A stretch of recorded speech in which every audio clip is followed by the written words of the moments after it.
Now we're going to talk about the optimal dosing of cannabis and how to get a solid feel for the right amount of medicine for you. As you know, there's really no one-size-fits-all for dosing, given that your condition, your physiology, goals, lifestyle, and your past history with cannabis are unique, and those things all play a role in the process.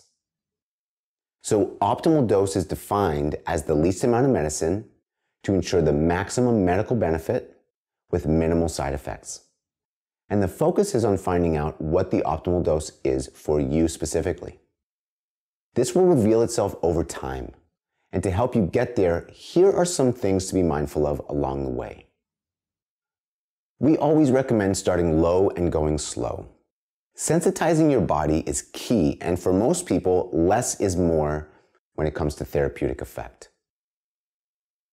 Also, your dosage will adjust over time to meet your health goals, just like many other medications. And as you navigate beyond your initial prescription, you may need to experiment slightly to find your optimal dose. This requires you to pay attention to your body, and here are 3 things to consider during that process. You may notice there's no effect. We would consider this a minimal dose, and to be slightly under what would get you an actual therapeutic benefit. That's okay.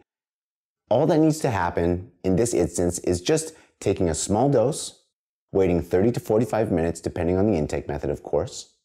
And if you feel absolutely no effect, take another small dose, wait, and just stop as soon as you actually notice the slightest effect taking hold, and notice what that dosing amount is.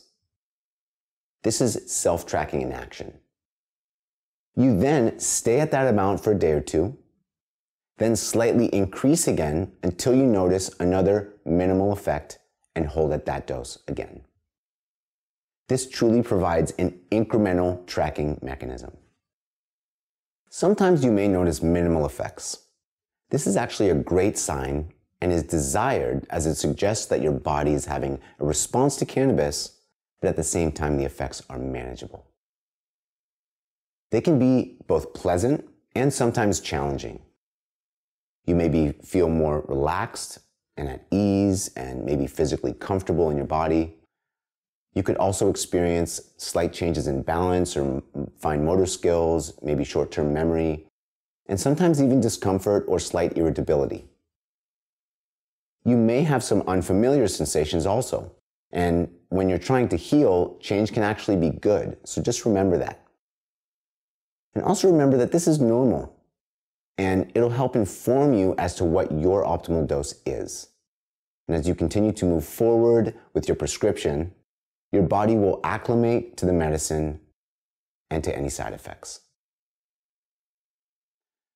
Where you have a noticeably unpleasant response that impacts your ability to engage in your normal activities, we would consider this what we call an excessive dose. Know that while it can be slightly or sometimes very uncomfortable, it tends to last a relatively short period of time, usually a few hours at most, and is definitely not harmful to your body. Typical signs of an excessive dose include loss of mobility, sometimes nausea, paranoia, changes in breathing, increased anxiety, or also a racing heartbeat. If you experience any of these, there's really no cause for alarm. You simply know that you've exceeded your body's tolerance, and you can reduce your dosage amounts to the point where you feel a minimal effect, and then hold at that dosage for a day or 2 before slightly increasing again.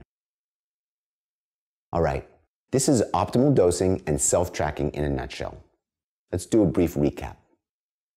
Optimal dose is the least amount of medicine with the minimal side effects and the maximum therapeutic benefit. Always start low and go slow no matter what your past relationship is with cannabis. Also, expect your dosage to change over time as your body changes. And lastly, some side effects are normal. Is this all making sense? Well, by now, hopefully your confidence is growing, and that is a wonderful thing in itself.